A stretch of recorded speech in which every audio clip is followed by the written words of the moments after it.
എന്തായാലും മറ്റു പല വിഷയങ്ങളിലും എന്നതുപോലെ ഈ വിഷയത്തിലും ശ്രീ അരുൺകുമാറിന്റെ അനുമാനം തെറ്റായിരിക്കാനുള്ള സാധ്യത വളരെ കൂടുതലാണ്. ശ്രീ അരുൺകുമാറിന്റെ തിയറി ബേസ് ചെയ്തിരിക്കുന്നത് എന്തെങ്കിലും ആധികാരികമായിട്ടുള്ള ഇൻഫർമേഷന്റെ പുറത്തല്ല എന്ന് അദ്ദേഹം പറയുന്ന വാക്കുകളിൽ തന്നെ ഒളിച്ചിരിപ്പുണ്ട്. ഇവിടെ എനിക്ക് കൗതുകകരമായിട്ട് തോന്നിയ ഒരു കാര്യം, ആ പരാതി ആർക്ക് കൊടുക്കണം എന്നുള്ളത് ആ വിദ്യാർത്ഥിനിയുടെ തീരുമാനമാണ് എന്നാണ് ശ്രീ അരുൺകുമാർ പറയുന്നത്. എന്നാൽ അത് അങ്ങനെയല്ല എന്ന് ശ്രീ അരുൺകുമാർ മനസ്സിലാക്കുക. രണ്ടാൾക്കാർ ഒരേപോലെ തന്നെ അങ്ങോട്ടും ഇങ്ങോട്ടും ഒരു പ്രശ്നത്തിൽ ഏർപ്പെടുന്ന സമയത്താണ് സംഘർഷമുണ്ടാകുന്നത്. ഇവിടെ സിദ്ധാർത്ഥന്റെ ഭാഗം പറയാനായിട്ട് മറ്റാരും തന്നെ ഉണ്ടായിരുന്നു എന്ന് നമുക്ക് തോന്നുന്നില്ല. അങ്ങനെ ഒരു അറിവുമില്ല. അവിടെ ഏകപക്ഷീയമായിട്ടുള്ള രീതിയിലുള്ള ഒരു ആക്രമണമാണ് നടന്നിരിക്കുന്നത്. അതിനെ ഒരു സംഘർഷം എന്ന നിലയ്ക്ക് വിളിക്കാനേ കഴിയില്ല എന്ന് ശ്രീ അരുൺകുമാർ മനസ്സിലാക്കുക. എന്നാൽ ഇവിടെ ശ്രീ അരുൺകുമാർ മനസ്സിലാക്കേണ്ടുന്ന ഒരു കാര്യം, ആ ദിവസങ്ങളിൽ തന്റെ വീട്ടുകാരുമായി ഫോണിൽ സംസാരിക്കുന്ന സമയത്ത് ഏതാനും ചുരുങ്ങിയ വാക്കുകളിൽ ആ സംഭാഷണം അവസാനിപ്പിക്കുകയായിരുന്നു സിദ്ധാർത്ഥൻ എന്നാണ്. അതിന് തീർച്ചയായിട്ടും ഒരു ബാഹ്യപ്രേരണ ഉണ്ടായിരുന്നിരിക്കാം എന്നുള്ളതാണ് സ്വാഭാവികമായിട്ടുള്ള അനുമാനം. ഭക്ഷണമൊന്നും കഴിക്കാതെ വെള്ളമൊന്നും കുടിക്കാതെ ഇത്ര കൊടിയ മർദ്ദനം ഏറ്റിരിക്കുന്ന ഒരാളിനെ സംബന്ധിച്ചിടത്തോളം ആത്മഹത്യ ചെയ്യാനുള്ള ആരോഗ്യം പോലും ആ ശരീരത്തിൽ അവശേഷിച്ചിരിക്കുമെന്ന് നമുക്ക് ഊഹിക്കാൻ പോലും കഴിയില്ല. എല്ലാവർക്കും നമസ്കാരം. വയനാട് പൂക്കോട് വെറ്ററിനറി കോളേജിലുള്ള സിദ്ധാർത്ഥൻ എന്ന വിദ്യാർത്ഥി മരണപ്പെട്ടതിന് ശേഷം 2 ആഴ്ച പിന്നിടുകയാണ്. ഈ സംഭവവുമായി ബന്ധപ്പെട്ട് വിവിധ വാദപ്രതിവാദങ്ങൾ ഉണ്ടാകുന്നുണ്ട്. ഈ വാദങ്ങളുടെ എല്ലാം ഒരു ഭാഗത്ത് ദൗർഭാഗ്യകരമെന്ന് പറയട്ടെ SFI എന്ന വിദ്യാർത്ഥി സംഘടനയും ആ കോളേജിനെ തന്നെ പ്രതിനിധീകരിക്കുന്ന ചില ആൾക്കാരുമാണ്. മറുഭാഗത്ത് നമ്മളെല്ലാവരുമുണ്ട്, സാധാരണക്കാരായിട്ടുള്ള ആൾക്കാർ, സിദ്ധാർത്ഥന്റെ കുടുംബാംഗങ്ങൾ, നമ്മുടെ നാട്ടിലുള്ള മാധ്യമങ്ങൾ എന്നിവരെല്ലാവരും തന്നെയുണ്ട്. സിദ്ധാർത്ഥന് സത്യത്തിൽ എന്താണ് സംഭവിച്ചത് എന്നും അതൊരു ആത്മഹത്യയാണോ കൊലപാതകമാണോ എന്നും ഇത് രണ്ടായാലും അതിലേക്ക് നയിച്ചിരുന്ന കാര്യങ്ങൾ എന്തൊക്കെയാണ് എന്നതും അറിയുക എന്നതിന്റെ ഒരു താല്പര്യം ഇവിടെ പൊതുസമൂഹത്തിനുണ്ട് എന്നുള്ളത് ഒരു വസ്തുതയാണ്. ഈ സാഹചര്യത്തിൽ ഞാൻ കഴിഞ്ഞ ദിവസം ഒരു മാധ്യമപ്രവർത്തകന്റെ വീഡിയോ കാണാനിടയായി. ആ വീഡിയോയിലുള്ളത് റിപ്പോർട്ടർ TV മാധ്യമപ്രവർത്തകനായിട്ടുള്ള ശ്രീ അരുൺകുമാറാണ്. ഞാൻ ഒരു പ്രാവശ്യം മാത്രമാണ് അദ്ദേഹത്തിനോടൊപ്പം ഒരു ചർച്ചയിൽ പങ്കെടുത്തിട്ടുള്ളത്. അത് ജനകീയ കോടതി എന്ന പരിപാടിയിലാണ്. പൗരത്വ ഭേദഗതി നിയമവുമായി ബന്ധപ്പെട്ട ആ സംവാദം എല്ലാവർക്കും കാണുന്നതിന് വേണ്ടി യൂട്യൂബിൽ ലഭ്യവുമാണ്. എന്നെ ഏറ്റവും കൂടുതൽ ഞെട്ടിപ്പിച്ചത് ശ്രീ അരുൺകുമാർ ഇവിടെ പറയുന്നത് സിദ്ധാർത്ഥൻ ആത്മഹത്യ ചെയ്തിരിക്കാനുള്ള കാരണം എന്തായിരിക്കാം എന്നതിനെ പറ്റിയിട്ടുള്ള അദ്ദേഹത്തിന്റെ ഒരു അനാലിസിസ് ആണ്. ആ അനാലിസിസിനുള്ള പൂർണ്ണമായിട്ടുള്ള സ്വാതന്ത്ര്യം അദ്ദേഹത്തിനുണ്ട്. പക്ഷെ അദ്ദേഹം പറയുന്ന കാര്യങ്ങൾ വസ്തുതാപരമാണോ, ഒരു മാധ്യമപ്രവർത്തകന്റെ ബുദ്ധി അതിന് പിന്നിൽ ഉപയോഗിച്ചിട്ടുണ്ടോ എന്നീ കാര്യങ്ങളെ പറ്റിയാണ് നമ്മൾ ചിന്തിക്കേണ്ടത്. ആ ഒരു സാഹചര്യത്തിൽ നോക്കിക്കഴിഞ്ഞാൽ അദ്ദേഹം തന്റെ അനുമാനത്തിലേക്ക് എത്തുന്നതിന് വേണ്ടിയിട്ടുള്ള വിവരശേഖരണം നടത്തിയിരിക്കുന്നത് ആരിൽ നിന്നാണ് എന്നതിന്റെ തുടക്കത്തിൽ അദ്ദേഹം പറയുന്നുണ്ട്. സിദ്ധാർത്ഥന്റെ സുഹൃത്തുക്കൾ, സഹപാഠികൾ എന്നീ ആൾക്കാരോട് വിവരങ്ങൾ ആരാഞ്ഞു എന്നും അവരിൽ നിന്ന് ചില സൂചനകൾ മാത്രമാണ് ലഭിച്ചിരിക്കുന്നത് എന്നും അദ്ദേഹം പറയുന്നുണ്ട്. എന്ന് വെച്ചാൽ ആധികാരികമായിട്ടുള്ള എന്തെങ്കിലും വിവരത്തിന്റെ അടിസ്ഥാനത്തിലല്ല, നേരെ മറിച്ച് കേവലം ചില സൂചനകളുടെ അടിസ്ഥാനത്തിലാണ് അദ്ദേഹത്തിന്റെ അനുമാനത്തിലേക്ക് എത്തുന്നത്. രണ്ടാമത്, അദ്ദേഹം സിദ്ധാർത്ഥന്റെ സഹപാഠികളുമായും കോളേജിലെ ഡീനുമായി ബന്ധപ്പെട്ട് ഈ വിവരങ്ങൾ ആരായാനായിട്ട് ശ്രമിച്ചുവെങ്കിലും അതിൽ യാതൊരു വിധത്തിലുള്ള മറുപടിയും അദ്ദേഹത്തിന് ലഭിച്ചില്ല എന്ന് അദ്ദേഹം പറയുന്നുണ്ട്.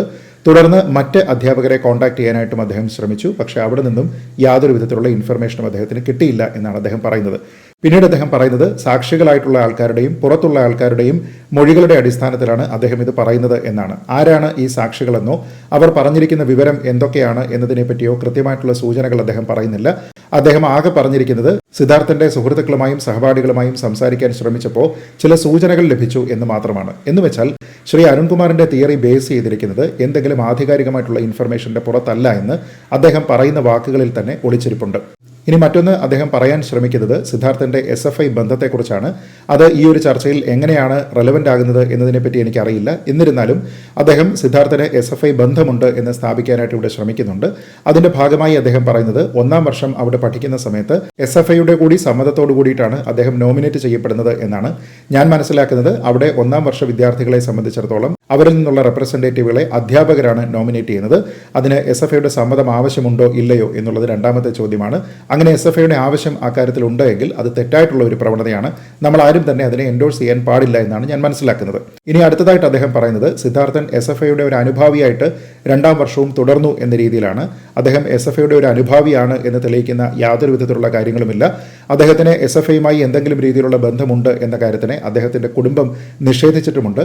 കൂട്ടുകാരും സഹപാഠികളുമായിട്ടുള്ള എല്ലാ ആൾക്കാരും SFIയിൽ അംഗങ്ങളാണ്. അതുകൊണ്ട് താനും അതിൽ ചേരേണ്ടതുണ്ടോ എന്ന് ചോദിക്കുന്ന സമയത്ത് നിനക്ക് സ്വതന്ത്രമായിട്ട് തീരുമാനമെടുക്കാം, എനിക്ക് യാതൊരു വിധത്തിലുള്ള രാഷ്ട്രീയ അനുഭവവുമില്ല എന്നാണ് അദ്ദേഹത്തിന്റെ പിതാവ് അദ്ദേഹത്തിനോട് സൂചിപ്പിച്ചതായിട്ട് പരസ്യമായിട്ട് തന്നെ പറഞ്ഞിരിക്കുന്നത്. അതേ തുടർന്ന് സിദ്ധാർത്ഥനും യാതൊരു വിധത്തിലുള്ള രാഷ്ട്രീയ അഫിലിയേഷനുകളും ഇല്ല എന്ന് കുടുംബം പറയുന്നുണ്ട്. പക്ഷേ ശ്രീ അരുൺകുമാർ ഇവിടെ പറയുന്നത് അദ്ദേഹം ഒരു SFI അനുഭാവിയായിരുന്നു എന്നാണ്. പിന്നീട് ശ്രീ അരുൺകുമാർ പറയുന്നത് വീണ്ടും ചില കേട്ടുകേഴ്വികളുടെ അടിസ്ഥാനത്തിലുള്ള വിവരമാണ്. 12-ാം തീയതിയും 14-ാം തീയതിയും വാലന്റൈൻസ് ഡേയുടെ പ്രിപ്പറേഷനുമായി ബന്ധപ്പെട്ടും ആഘോഷ പരിപാടികളുമായും ബന്ധപ്പെട്ട് അവിടെ ചില പ്രശ്നങ്ങൾ ഉണ്ടായിരുന്നു എന്നതിനെക്കുറിച്ച് അദ്ദേഹം പറയുന്നു. 14-ാം തീയതി സിദ്ധാർത്ഥന്റെ സഹപാഠിയായിട്ടുള്ള ഒരു വിദ്യാർത്ഥിനിക്ക് എന്തോ പ്രശ്നങ്ങൾ ഉണ്ടായി എന്ന രീതിയിലത്തേക്ക് അദ്ദേഹം പറയുന്നുണ്ട്. അതിനുശേഷം 19-ാം തീയതിയാണ് ആ കുട്ടിയുടെ പരാതി അവിടെ സ്വീകരിക്കപ്പെട്ടിരിക്കുന്നത് എന്ന് നമുക്ക് കാണാം. 18-ാം തീയതി തയ്യാറാക്കിയിരിക്കുന്ന പരാതി 19-ാം തീയതി സ്വീകരിക്കപ്പെടുന്നു എന്ന രീതിയിലത്തേക്കാണ് നമ്മൾ മനസ്സിലാക്കുന്നത്. എന്തായാലും 18-ാം തീയതിയാണ് സിദ്ധാർത്ഥൻ മരണപ്പെട്ടത് എന്ന് നമുക്കറിയാം. അപ്പോൾ സിദ്ധാർത്ഥൻ മരണപ്പെടുന്ന ദിവസമാണ് പരാതി കൊടുത്തിരിക്കുന്നത് എന്നുള്ളത് കൊണ്ട് തന്നെ അത് മരണശേഷമാണോ കൊടുത്തിരിക്കുന്നത് എന്ന കാര്യത്തിലും ഒരു സംശയം ഉണ്ടാകാവുന്നതാണ്. എന്നാൽ അതിനെപ്പറ്റി ശ്രീ അരുൺകുമാർ ഇവിടെ യാതൊന്നും പറയുന്നില്ല. ഇവിടെ എനിക്ക് കൗതുകരമായിട്ട് തോന്നിയ ഒരു കാര്യം, ആ പരാതി ആർക്ക് കൊടുക്കണം എന്നുള്ളത് ആ വിദ്യാർത്ഥിനിയുടെ തീരുമാനമാണ് എന്നാണ് ശ്രീ അരുൺകുമാർ പറയുന്നത്. എന്നാൽ അത് അങ്ങനെയല്ല എന്ന് ശ്രീ അരുൺകുമാർ മനസ്സിലാക്കുക. താങ്കളും ഒരു കോളേജിൽ അധ്യാപകനായി സേവനം അനുഷ്ഠിച്ചിരുന്നയാളാണ്. അതുകൊണ്ട് ഈ കാര്യത്തിനെപ്പറ്റി എന്നേക്കാൾ കൂടുതൽ വിവരം താങ്കൾക്ക് ഉണ്ടാകേണ്ടതാണ്.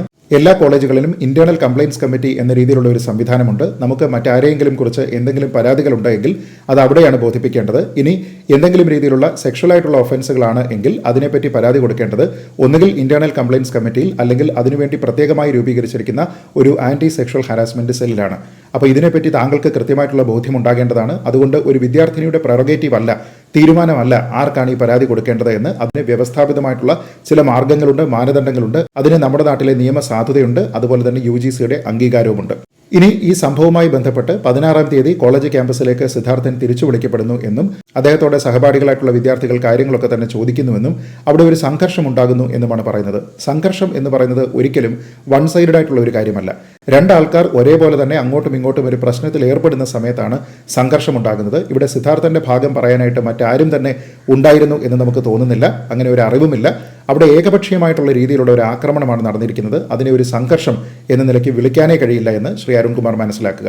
അതേപോലെ തന്നെ ശ്രീ അരുൺകുമാർ സിദ്ധാർത്ഥന്റെ റൂംമേറ്റിനെ ഉദ്ധരിച്ചുകൊണ്ടാണ് പറയുന്നത് സിദ്ധാർത്ഥനെ പൂട്ടിയിട്ടു എന്ന വിവരം തെറ്റാണ് എന്നാണ് അദ്ദേഹം മനസ്സിലാക്കുന്നത് എന്ന്. എന്നാൽ ഇവിടെ ശ്രീ അരുൺകുമാർ മനസ്സിലാക്കേണ്ടുന്ന ഒരു കാര്യം, ആ ദിവസങ്ങളിൽ തന്റെ വീട്ടുകാരുമായി ഫോണിൽ സംസാരിക്കുന്ന സമയത്ത് ഏതാനും ചുരുങ്ങിയ വാക്കുകളിൽ ആ സംഭാഷണം അവസാനിപ്പിക്കുകയായിരുന്നു സിദ്ധാർത്ഥൻ എന്നാണ്. അതിന് തീർച്ചയായിട്ടും ഒരു ബാഹ്യപ്രേരണ ഉണ്ടായിരുന്നിരിക്കാം എന്നുള്ളതാണ് സ്വാഭാവികമായിട്ടുള്ള അനുമാനം. തന്നെയുമല്ല, സിദ്ധാർത്ഥന് റൂമിലേക്ക് ഭക്ഷണം എത്തിച്ചു കൊടുത്തത് ഹോസ്റ്റൽ സെക്രട്ടറിയും മെസ്സിലെ കുക്കുമാണ് എന്ന് മറ്റുള്ള വിദ്യാർത്ഥികൾ പറയുന്നുണ്ട്. എന്ന് വെച്ചാൽ അതിനർത്ഥം മെസ്സിൽ പോയി ഭക്ഷണം കഴിക്കുന്നതിന് സിദ്ധാർത്ഥന് സാധിക്കുമായിരുന്നില്ല എന്നാണ്. ഒന്നുകിൽ അദ്ദേഹത്തിന് ശാരീരികമായിട്ട് സാധിക്കുമായിരുന്നില്ല, അതല്ല എങ്കിൽ അദ്ദേഹത്തിന് അതിനുള്ള അനുമതി നിഷേധിക്കപ്പെട്ടിരുന്നു എന്ന് വേണം മനസ്സിലാക്കാൻ. എന്തായാലും നമ്മുടെ നാട്ടിലുള്ള ഹോസ്റ്റലുകളിലെ മെസ്സുകളിലൊക്കെ തന്നെ വിദ്യാർത്ഥികൾ അങ്ങോട്ട് പോയി ഭക്ഷണം കഴിക്കുന്നതാണ് പതിവ്. എന്തായാലും അങ്ങനെ ഹോസ്റ്റൽ സെക്രട്ടറിയും കുക്കും ഒക്കെ കൂടി ചേർന്നിട്ട് ഒരു വിദ്യാർത്ഥിക്ക് മാത്രമായിട്ട് ഭക്ഷണം മുറിയിലേക്ക് എത്തിക്കുന്ന ഒരു പതിവ് എങ്ങുമില്ല എന്നുള്ളത് താങ്കൾ മനസ്സിലാക്കേണ്ടതാണ്. തന്നെയുമല്ല, ഇതിലെ ഏറ്റവും പ്രധാനപ്പെട്ട കാര്യം, അദ്ദേഹത്തിന്റെ മുറിയിലേക്ക് ഭക്ഷണം എത്തിച്ചു കൊടുത്താലും ഇല്ലെങ്കിലും സിദ്ധാർത്ഥന്റെ വയറ്റിൽ ഭക്ഷണമൊന്നും തന്നെ ഉണ്ടായിരുന്നില്ല എന്ന് പോസ്റ്റ്മോർട്ടം റിപ്പോർട്ട് വ്യക്തമാക്കുന്നുണ്ട്. ഏതാണ്ട് തവിട്ട് നിറത്തിലുള്ള ഒരു ദ്രാവകം മാത്രമായിരുന്നു അദ്ദേഹത്തിന്റെ ശരീരത്തിൽ ഉണ്ടായിരുന്നത് എന്നാണ് പോസ്റ്റ്മോർട്ടം റിപ്പോർട്ട്. അതിനർത്ഥം അവിടെ ഭക്ഷണം കൊണ്ടുകൊടുത്തു എന്ന് പറയുന്നത് പോലും വിശ്വസനീയമല്ല എന്നാണ്. അഥവാ അങ്ങനെ കൊണ്ടുകൊടുത്തിരുന്നു എങ്കിൽ തന്നെ ഭക്ഷണം കഴിക്കുന്നതിന് വേണ്ടിയിട്ട് സിദ്ധാർത്ഥന് ശാരീരികമായി സാധിക്കുമായിരുന്നു എന്നുള്ളതാണ് ഏറ്റവും പ്രധാനപ്പെട്ട വിഷയം. ഇനി സിദ്ധാർത്ഥനെതിരെ ആ വിദ്യാർത്ഥിനി ഒരു പരാതി കൊടുക്കുമെന്ന രീതിയിലുള്ള ഒരു സംസാരം ക്യാമ്പസിൽ ഉണ്ടായിരുന്നതായും അതിന്റെ പേരിൽ ഉണ്ടായിരുന്ന മാനസിക സംഘർഷത്തിന്റെ പേരിൽ ജീവൻ ഒടുക്കാമെന്ന് സിദ്ധാർത്ഥൻ തീരുമാനിച്ചിരിക്കാം എന്നുമാണ് ശ്രീ അരുൺകുമാറിന്റെ അവസാനത്തെ അനുമാനം. താങ്കളുടെ അനുമാനത്തിൽ ഞാൻ പ്രശ്നമൊന്നും കാണുന്നില്ല. പക്ഷേ അവിടെ ഉണ്ടായിരുന്ന സാഹചര്യങ്ങളുമായിട്ട് ഇത് പൊരുത്തപ്പെടുന്നില്ല എന്നുള്ളതാണ് പ്രധാനം. അതായത് 16-ാം തീയതി എന്തോ കാരണത്താൽ ക്യാമ്പസിലേക്ക് തിരിച്ചു വിളിക്കപ്പെട്ട സിദ്ധാർത്ഥൻ പിന്നീട് തന്റെ വീട്ടുകാരോട് സംസാരിച്ചത് സാധാരണ രീതിയിൽ താൻ സംസാരിക്കുന്നത് പോലെയല്ല. ഇത് ഒന്നാമത്തെ കാര്യം. രണ്ടാമത്തെ കാര്യം, സിദ്ധാർത്ഥൻ മെസ്സിൽ പോയി ഭക്ഷണം കഴിക്കുന്നുണ്ടായിരുന്നില്ല. ഒന്നുകിൽ അദ്ദേഹത്തിന് ഭക്ഷണം കിട്ടിയിട്ടില്ല, അല്ലെങ്കിൽ ഹോസ്റ്റൽ സെക്രട്ടറിയോ കുക്കോ അദ്ദേഹത്തിന് റൂമിൽ ഭക്ഷണം എത്തിച്ചു കൊടുത്തിട്ടുണ്ട്. പക്ഷേ ഭക്ഷണം കഴിക്കാനായിട്ട് അദ്ദേഹത്തിന് സാധിക്കുമായിരുന്നില്ല എന്നുള്ളതാണ് വസ്തുത. അതുകൊണ്ട് തന്നെയാണ് പോസ്റ്റ്മോർട്ടം റിപ്പോർട്ടിൽ പറയുന്നതനുസരിച്ച് അദ്ദേഹത്തിന്റെ വയറ്റിൽ ഭക്ഷണമോ വെള്ളമോ ഒന്നും തന്നെ ഉണ്ടായിരുന്നില്ല എന്നുള്ളത് കണ്ടെത്തിയതും. തന്നെയുമല്ല, സിദ്ധാർത്ഥൻ കൊടിയ പീഡനങ്ങൾക്ക് വിധേയനായിരുന്നു എന്നുള്ളത് പോസ്റ്റ്മോർട്ടം റിപ്പോർട്ടിൽ നിന്ന് വളരെ വ്യക്തമാണ്. അങ്ങനെ കൊടിയ പീഡനം നേരിട്ട ഒരാൾക്ക് രണ്ട് കാര്യങ്ങൾ സംഭവിച്ചിരിക്കാം.